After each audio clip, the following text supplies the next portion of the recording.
저희 오늘 묵상하신 말씀은 요한복음 13장 21절에서 우리 30절까지 말씀입니다. 요한복음 13장 21절에서 우리 30절까지 말씀을 우리 교독하시겠습니다. 예수께서 이 말씀을 하시고 나서 마음이 괴로우셔서 환히 드러내어 말씀하셨다. 내가 진정으로 너희에게 말한다. 너희 가운데 한 사람이 나를 팔아 넘길 것이다. 제자들은 예수께서 누구를 두고 하시는 말씀인지 몰라서 서로 바라다 보았다. 제자들 가운데 한 사람, 곧 예수께서 사랑하시는 제자가 바로 예수의 품에 기대어 앉아 있었다. 시몬 베드로가 그에게 고갯짓을 하여 누구를 두고 하시는 말씀인지 여쭈어 보라고 하였다. 그 제자가 예수의 가슴에 바싹 기대어 주님, 그가 누구입니까? 하고 물었다. 예수께서 대답하셨다. 내가 이 빵 조각을 적셔서 주는 사람이 바로 그 사람이다.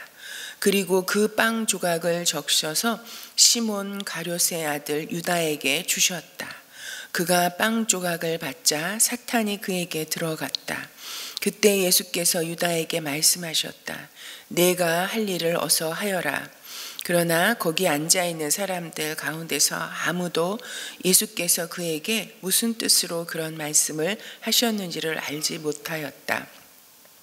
어떤 이들은 유다가 돈자루를 맡고 있으므로 예수께서 그에게 명절에 그 일행이 쓸 물건을 사라고 하셨거나 또는 가난한 사람들에게 무엇을 주라고 말씀하신 것으로 생각하였다. 유다는 그 빵 조각을 받고 나서 곧 나갔다. 때는 밤이었다. 아멘. 네.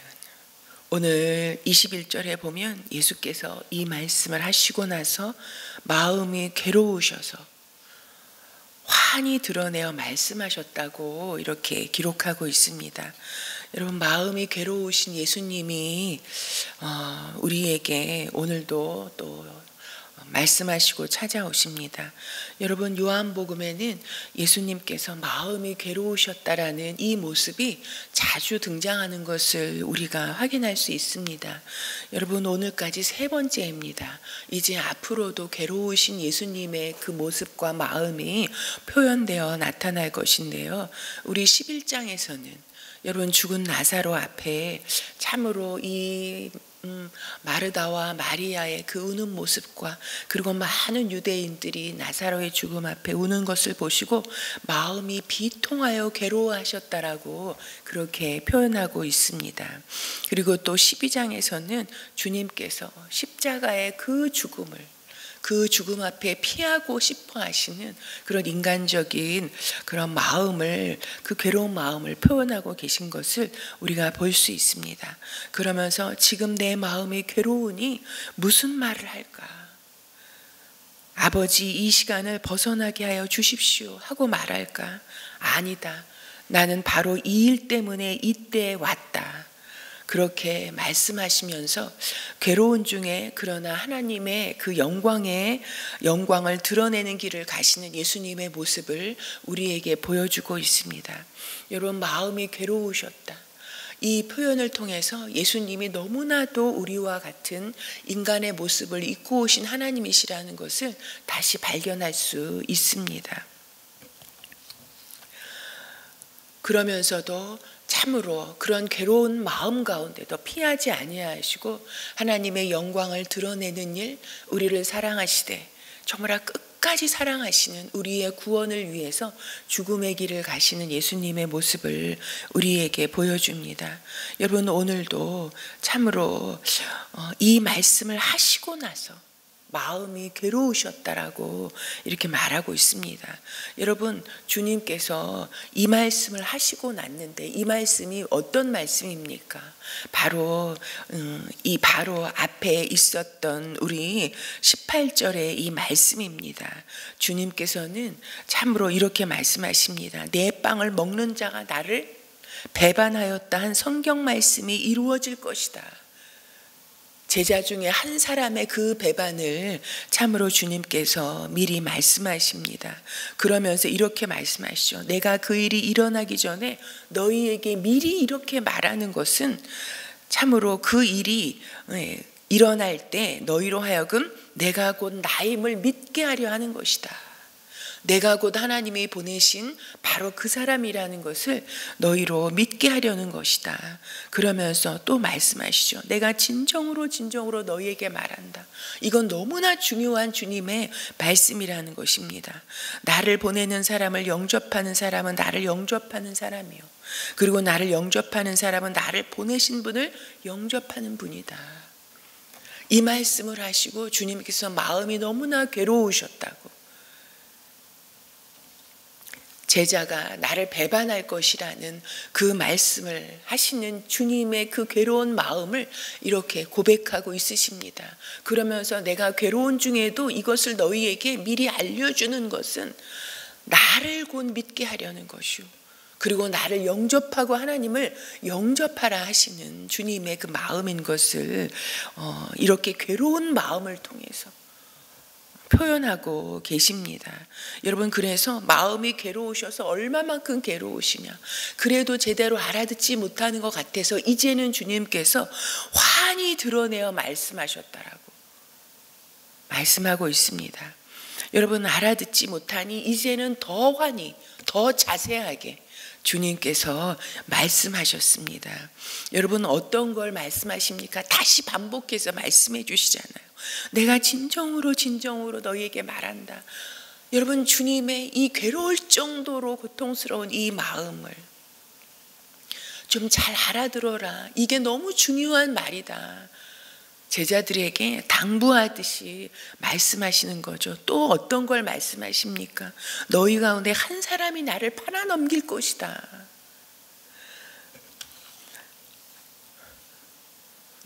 여러분, 그런데 여러분, 제자들이 다 놀래야 되는 거 아니에요?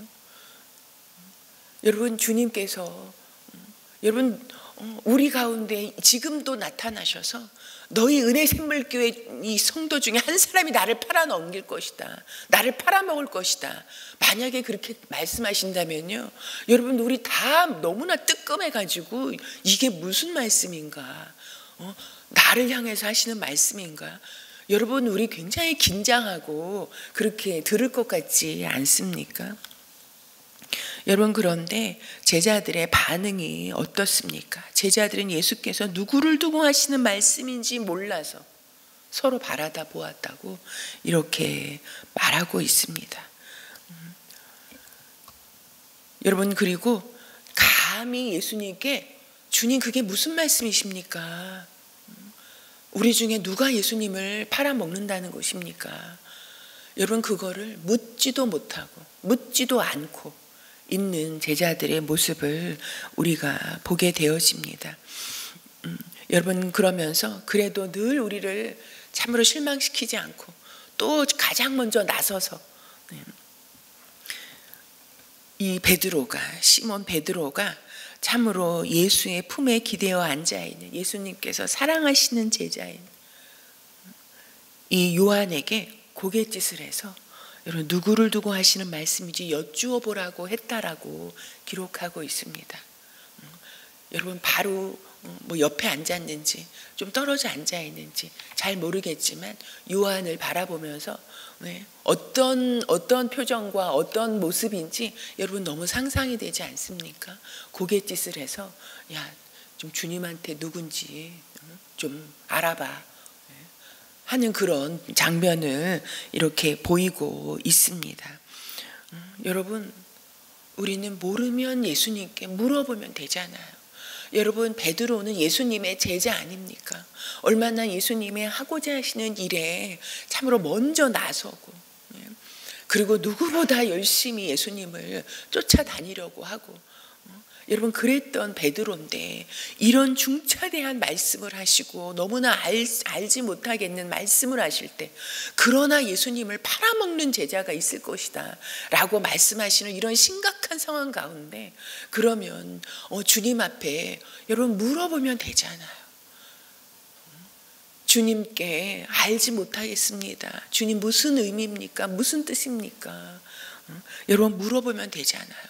여러분 그러면 우리가 물을 때, 알지 못해서 물어볼 때, 여러분 제대로 이해하지 못해서 주님께 여쭈올 때, 여러분 하나님은 대답해 주시는 분이시잖아요. 예수님 알 수 있도록 알려주시는 분이시잖아요. 여러분 참으로 이 요한이 예수님께 주님 그가 누구입니까? 이렇게 물어보았을 때 예수님 그 자리에서 즉시 말씀해 주시잖아요. 즉시 말씀해 주시잖아요. 내가 이 빵 조각을 적셔서 주는 사람이 바로 그 사람이다. 여러분 누구인지 명확하게 주님께서 말씀해 주십니다. 여러분 우리는요 정말 이게 주님의 뜻이 무엇인가, 그리고 이게 여기에서 발견해야 될 하나님의 이런 뜻이 무엇인가, 내게 알려주고자 하시는 게 무엇인가, 여러분 우리 대충 넘겨짚지 말아야 됩니다. 여러분 잘 모르겠으면요 우리가 아는 척하지 말고 이미 깨달은 척하지 말고요, 여러분 즉시 주님께 여러분 물을 수 있는 자리에 있는 게 우리 구원받은 하나님의 백성이잖아요.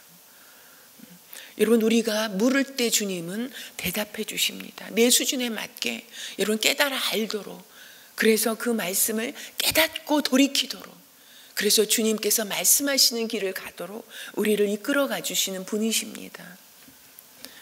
여러분 우리가 기도가 무엇입니까? 주님 앞에 알지 못하는 것을 묻고, 그리고 주님의 음성을 듣고자 하고, 여러분 그리고 또 그래도 깨닫지 못하겠습니다.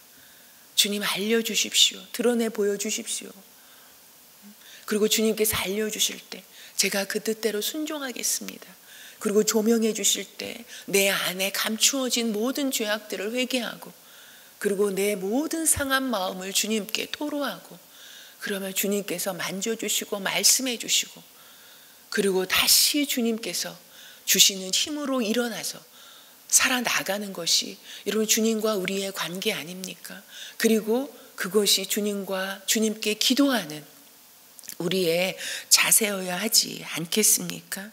여러분 그런데 제자들의 모습을 보면요 묻지도 않고요, 주님께서 너무나 괴로우셔서 하시는 말씀인데도 주님께서 왜 저렇게 괴로워하시는지, 주님께서 하시는 말씀이 그것이 무슨 뜻인지 여러분 바로 옆에 있으면서도 묻지 않고, 여러분 주님의 생각 같은 건 중요하지 않다는 거잖아요.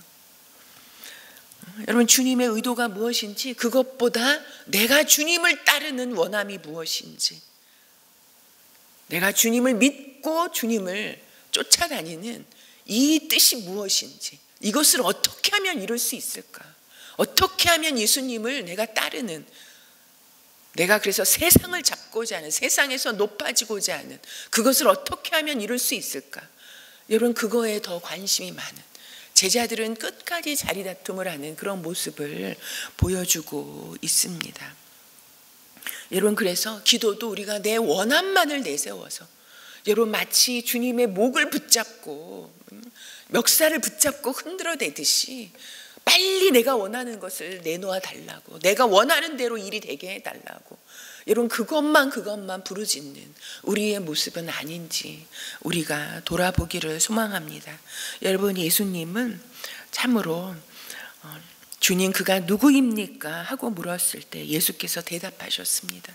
내가 이 빵 조각을 적셔서 주는 사람이 바로 그 사람이다 하면서, 여러분 그 빵 조각을 적셔서 참으로 시몬 가룟의 아들 유다에게 주셨다, 바로 이 사람이다 라고 주님께서 참으로 행동으로 보여주시고 말씀해 주셨습니다.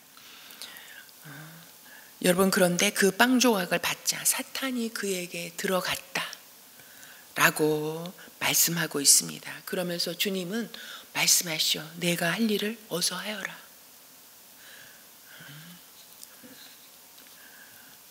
여러분 유다의 이때 마음이 어땠을까요? 여러분 이렇게 말씀하셨을 때도 참으로 28절에 보면요, 참으로 그러나 거기 앉아있는 사람들 가운데서 아무도 아무도 예수께서 그에게 무슨 뜻으로 그런 말씀을 하셨는지를 알지 못하였다라고 말합니다. 여러분, 이 빵 조각을 주는 사람이 바로 그 사람이다. 그리고 빵 조각을 적셔서 유다에게 줬는데, 그리고 유다에게 가서 네가 할 일을 하여라 말씀하셨는데도 여러분, 제자들이 아무도 몰랐다라고 말씀하고 있습니다. 여러분, 이때 유다의 마음이 어땠을까요? 여러분, 우리가 유다의 자리에 있다고 한다면 여러분 어땠을까요? 다른 사람은, 다른 제자들은 아무도 여러분 깨닫지 못하고, 여러분 예수님이 하시는 말씀, 하시는 행동이 그게 뭔지 아무도 몰랐다 할지라도 유다는 정확하게 알았을 거 아니겠어요? 여러분, 유다는 자기 안에 감추어져 있던 여러분 그 의도와 생각이 순간 헉 찔리는 여러분 그런 마음이 들지 않았을까요? 여러분, 유다는 너무나 명확하게 주님이 다 알고 계시다라는 것을 여러분 알지 않았겠습니까? 여러분, 그러나 제자들은 알지 못했다고. 여러분 눈앞에서 보여주셔도, 그것을 참으로 알려주셔도 몰랐다고 말씀하고 있습니다. 여러분, 내 생각으로 가득하면, 내 원함으로만 여러분 가득하면 여러분 주님의 말씀에 집중하기보다 당장 내 눈앞에 있는 그 일에 여러분 그 원함만을 어찌하면 이루어 볼까, 여러분 그게 가득해 있으면 예수님이 아무리 눈앞에서 말씀하시고 아무리 보여주셔도 여러분 알지 못하는 영적인 어두움에 빠질 수밖에 없는 우리의 모습인 것을 여러분 확인할 수 있습니다. 여러분, 주님은 괴로운 마음으로 알려주시고 말씀하시고 또 다시 환히 알려주시는 이 이유가 무엇입니까? 유다에게 그것을 여러분 미리 알려주시는 것이, 제자들에게 미리 이것을 말씀해 주시는 이유가 무엇입니까? 여러분, 참으로 유다에게 너 빨리 가서 네가 원하는 대로, 네가 하고자 하는 대로, 계획한 대로 빨리 가서 나를 팔아먹어라. 여러분, 예수님께서 여러분 의도가 그러실까요? 예수님이 왜 마음이 괴로우셨습니까? 미리 말씀해 주심으로 내가 바로 하나님의 아들인 것과, 그래서 나를 믿고 하나님을 영접하기를 바라시는 마음으로 제자들에게 미리 말씀해 주셨잖아요. 그러고도 알지 못하는 것을 보고 괴로운 마음에 여러분 환히 밝혀 말씀해 주시고, 그래서 여러분 말씀해 주시는 이유가 어디에 있습니까? 그 죄악에서 돌이켜서 사단을 쫓아가는 것이 아니라 여러분 돌이켜 예수님을 믿고 영접하라 하시는, 다시 주님께로 돌아오라 하시는, 주님의 구원을 받으라 하시는 여러분 그 말씀이 아닙니까? 그런데도 여러분 결국은 사단이 시키는 대로 그 길을 걸어가는 여러분 그 제자를 알고 보시고 그 제자의 행동을 눈앞에서 확인하시는 여러분 그 예수님의 마음이 얼마나 괴로우셨을지, 여러분 지금 그 말씀을, 그 괴로운 주님의 모습을 우리에게 들려주고 있는 것입니다. 여러분, 주님께서 아무리 말씀을 들려주시고 우리가 그 말씀을 받아도요, 내게 주시는 음성으로 나를 조명해 보는 그런 말씀으로 받아들이지 아니하면 여러분 그 말씀으로 나를 밝히 살펴보지 아니하면 여러분 내 죄를 보지 못하고 깨닫지 못하고 그리고 돌이키지 않고 영적 어두움으로 달려가는 일이 될 수밖에 없다는 것을, 여러분 우리가 주님의 말씀을 여러분 내게 주시는 말씀으로, 그래서 내 안의 죄를 다 들춰내고 그리고 이 죄악의 길에서 돌이키고 여러분 회개하고 주님 앞으로 나가지 않으면 여러분 사단에게 붙잡힐 수 있다는 것을 여러분 우리에게 보여주고 계십니다. 여러분, 제자들은 다 알아듣지 못했어도요, 유다는 너무나도 분명하게 알았을 것입니다. 여러분, 그러나 참으로 유다는 마음이 훤히 예수님 앞에 다 드러났음에도 불구하고 돌이키기보다 오히려 여러분 사단의 그 재촉의 길을 걸어가는, 그래서 결국은 예수님을 팔아먹는, 그래서 예수님의 십자가 사역의 악역으로 그렇게 사용되어지는 인생으로 맞춰집니다. 여러분, 오늘 우리가 이 말씀을 참으로 읽고 묵상하면서 내게 주시는 음성으로 우리가 듣기를 소망합니다. 여러분, 우리도 주님이 말씀하셔도 여전히 여러분 못 알아듣고 제대로 깨닫지 못하는 모습이, 여러분 제자들의 모습을 우리가 책망할 게 없잖아요. 여러분, 우리가 그 모습 아닙니까? 여러분, 그러나 우리도 여전히 제자들처럼 알아듣지 못하고 또 알아듣지 못하고 그저 내 생각대로 내 원함대로. 여러분, 그래서 어떤 때는 사단이 여러분 우리 마음을 들락날락 하잖아요. 여러분, 그러나 여러분, 우리에게는 이제 도우시는 성령님이 계시다라는 것을 우리가 기억하기를 소망합니다. 여러분, 예수님이 가시면서 우리에게 성령님을 보내주셨습니다. 그런 우린 것을, 우리가 어떠한 사람들인 것을 너무나 잘 아시고 그 괴로운 마음에 말씀해 주시고 그리고 십자가의 길을 가시고 그러면서도 우리를 안타까이 여러분 성령님을 우리에게 보내주고 가셨습니다. 우리가 우리 옆에서 도우시는 성령님을 의지함으로 말미암아서 여러분, 주님께서 말씀하실 때 주님 이 말씀이 저 인간이 들어야 되는 말씀이 아니라 바로 제가 듣고 제가 돌이켜야 하는 말씀입니다. 주님의 음성으로 제가 이 말씀을 참으로 듣도록 제 마음을 열어주시옵소서. 우리가 성령님께 그렇게 의지하며 기도했으면 좋겠습니다. 그리고 듣고만 있는 자가 아니라 듣고 깨닫고 죄악에서 돌이키고 내 생각에서 돌이켜서 주님의 뜻에 순종하는 길을 걸어가는 참으로 제가 되기를 소망합니다. 도와주시옵소서. 우리가 그렇게 기도하며 나가기를 소망합니다. 그래서 내 안에 감추어진 이런 죄악들이 다 드러나고 그 길에서 돌이켜서 오히려 예수님을 믿고 하나님을 영접하고 예수님과 함께 인생을 걸어가는 우리가 되게 해주시옵소서. 주님, 꿈에라도 한순간이라도 사단의 종노릇하지 아니할 수 있도록 성령에 사로잡히고 성령의 지배를 받는 그러한 삶을 살아가게 하여 주시옵소서. 우리 이 아침에 우리 그런 기도를 하나님 앞에 올려드리면서 하루를 시작하기를 소망합니다. 그리고 오늘은 목장 모임을 위해서 기도하는 날입니다. 우리가 목장이 모일 때마다 성령께서 운행하시는 이런 나눔과 모임이 되게 해 주시옵소서. 그 기도하기를 원합니다. 또한 목장을 이끌어가는 우리 목자님들, 여러분 그런 사랑의 수고를 하다가 여러분 하나님께서 맡기신 사역을 감당하는 거잖아요. 여러분 그런 사랑의 수고를 하다가 어떤 때는 참으로 힘이 빠지고 여러분 어렵고 힘든 그런 마음이, 괴로운 마음이 우리 목자님들의 이런 상황 가운데도 참으로 일어날 수 있습니다. 누가 위로해 주시겠습니까? 오직 성령 하나님께서 위로해 주시고 하늘로부터 덧입혀지는 그 힘을 공급하여 주시기를 우리 함께 기도했으면 좋겠습니다. 그리고 내일은요, 저희 교회에 우리 전 찬양팀들이 모여서 컨퍼런스를 진행하는데 그런 시간 가운데 성령의 지혜가 임하도록 위하여서 함께 기도하시고 가지고 나오신 기도 제목 올려드리고 돌아가시겠습니다.